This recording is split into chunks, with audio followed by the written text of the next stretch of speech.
गुजराती में कहावत है कि साजा हाथ रड़ियामना, मतलब जितने ज्यादा हाथ उतना अच्छा काम। भारत पूरी दुनिया में सबसे ज्यादा आबादी वाला देश बन गया है। हमारे देश की कुल आबादी 142 करोड़ 86 लाख हो चुकी है, जो कि चीन की आबादी से 30 लाख ज्यादा है। इस प्रकार हमारा देश बहुत दिन पहले ही जनसंख्या में चीन को पीछे छोड़ चुका था। सिर्फ थप्पा लगाने की ही देर थी। UNPF यानी यूनाइटेड नेशन पॉपुलेशन फंड ने अपनी लेटेस्ट वर्ल्ड पॉपुलेशन रिपोर्ट में इस बात की पुष्टि की है कि भारत की जनसंख्या चीन को पार कर गई है और अब भारत दुनिया का सबसे अधिक आबादी वाला देश है। इस मामले में भी चीन को मिर्च लग गई है। चीन के विदेश मंत्रालय के प्रवक्ता वांग वेबिन ने कहा है कि ज्यादा पॉपुलेशन का फायदा तभी हो सकता है जब क्वालिटी क्वांटिटी से ज्यादा हो। उन्होंने कहा कि चीन की जनसंख्या 142 करोड़ 57 लाख है और कामकाजी आबादी की संख्या 90 करोड़ है। दुनिया के किसी अन्य देश के पास चीन जैसा कार्यबल नहीं है। हालांकि चीन ऐसा दावा कर रहा है, लेकिन चीन अपनी ब्लैक साइड को छुपाता रहा है। चीन में समृद्धि Beijing, Shanghai, Shenzhen, Guangzhou, Wuhan जैसे कुछ शहरों में ही चमकती है, लेकिन चीन के छोटे छोटे शहरों और गांवों में गरीबी अभी भी मौजूद है। चीन एक कंट्रोल्ड कंट्री है और हमारा देश दुनिया का सबसे बड़ा लोकतांत्रिक देश है। अगर हम इस तरह से देखें तो भारत और चीन की तुलना नहीं की जा सकती। पॉपुलेशन में नंबर 1 होने के फायदे और नुकसान दोनों हैं। अर्थशास्त्र में पूंजी के 4 उपकरणों में से एक श्रम है। कोई देश कितना भी समृद्ध क्यों न हो, अगर उसमें काम करने वाले लोग नहीं होंगे तो उसका विकास नहीं होगा। जनसंख्या अधिक होने पर प्रत्येक वस्तु की मांग अधिक होती है। जैसे जैसे मांग होती है, उत्पादन बढ़ता रहता है। निर्माण के लिए उद्योगों की आवश्यकता होती है और उद्योगों को चलाने के लिए लोगों की जरूरत है। औद्योगिक विकास से देश का समग्र विकास होता है। दूसरी ओर सभी लोगों की सुरक्षा के लिए अधिक सुविधाओं की आवश्यकता होती है।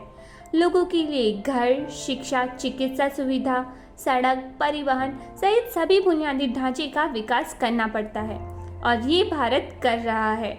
हमारे देश के लिए सबसे बड़ा प्लस पॉइंट अगर कोई है तो वो है कुल आबादी में युवाओं की संख्या। हमारा देश युवाओं का देश है।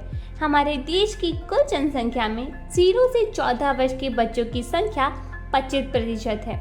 जो लोग काम नहीं कर सकते यानी 65 साल से ज़्यादा उम्र के लोग, उनकी संख्या 7% है। कार्यबल माने जाने वाले 15 से 64 वर्ष के बीच के लोगों की संख्या देश की कुल जनसंख्या के 68% है। यही युवा देश को एक समय में सुपर पावर बनाने जा रहे हैं। दुनिया भर की बड़ी बड़ी कंपनियां भारत की ओर बढ़ रही है। उसका रीज़न हमारे देश की युवा शक्ति ही है। यंगस्टर्स की बाइंग कैपेसिटी बहुत ज़बरदस्त है।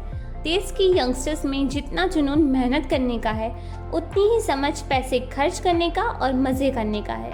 जब भारत को आज़ादी मिली तब भारत का मजाक उड़ाया जाता था कि भारत तो सांप और मदारियों का देश है। पर अब भारत आज़ादी का अमृत महोत्सव जोरों शोरों से मना रहा है और भारत का विकास पूरी दुनिया आंखें फाड़ कर देख रही है। लास्ट ईयर ही भारत ने वर्ल्ड की 5वीं सबसे बड़ी इकोनॉमी में ब्रिटेन को पीछे छोड़ दिया और अब तो ये भी कहा जा रहा है कि कुछ सालों में भारत जापान और जर्मनी से भी आगे निकल जाएगा। चीन की तुलना में भारत की छवि कई ज़्यादा अच्छी है। दुनिया भारत की ओर रिस्पेक्टिवली देखती है, जबकि चीन को क्षेत्रवादी और विकृत देश माना जाता है। भारत वसुधैव कुटुंबकम में विश्वास रखता है और पूरे विश्व का भला चाहता है।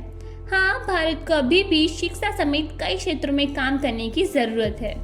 एक रिपोर्ट के मुताबिक भारत में 100 में से 59 लोग हाई स्कूल से आगे नहीं पढ़ते हैं। एजुकेशन को बढ़ाना सबसे जरूरी है।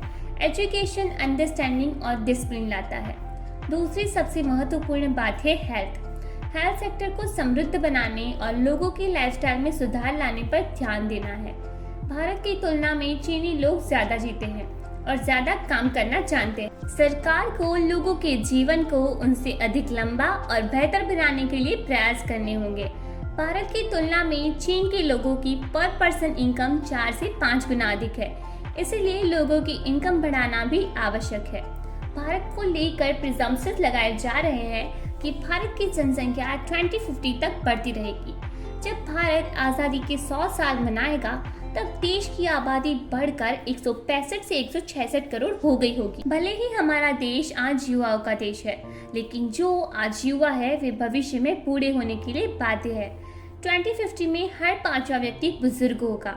हमारा देश एडवांस प्लानिंग के लिए जाना जाता है, इसलिए सरकार इस मामले में भी जो जरूरी होगा वो करेगी, क्योंकि किए बिना वो आगे नहीं बढ़ सकती। भारत दुनिया का सबसे बड़ा मार्केट है। दुनिया भर के देश भारत में अपना माल बेचना चाहते हैं और हर देश भारत के साथ संबंध विकसित करना चाहता है। अमेरिका जैसा सबसे शक्तिशाली देश भी आज भारत के समर्थन के बिना काम नहीं कर सकता। भारत ने पहले ही अपनी शर्तें मनवाने की ताकत हासिल कर ली है। उम्मीद करते हैं कि हमारे देश को दुनिया में सबसे ज्यादा लोग, सबसे ज्यादा श्रम और सबसे ज्यादा काबिलियत मिले और विकास की रफ्तार उससे भी तेज हो। दोस्तों, आप भी हमें कमेंट करके जरूर बताइएगा कि दुनिया का सबसे ज्यादा पॉपुलेशन वाला देश बनना भारत के लिए फायदे की बात है या नुकसान की।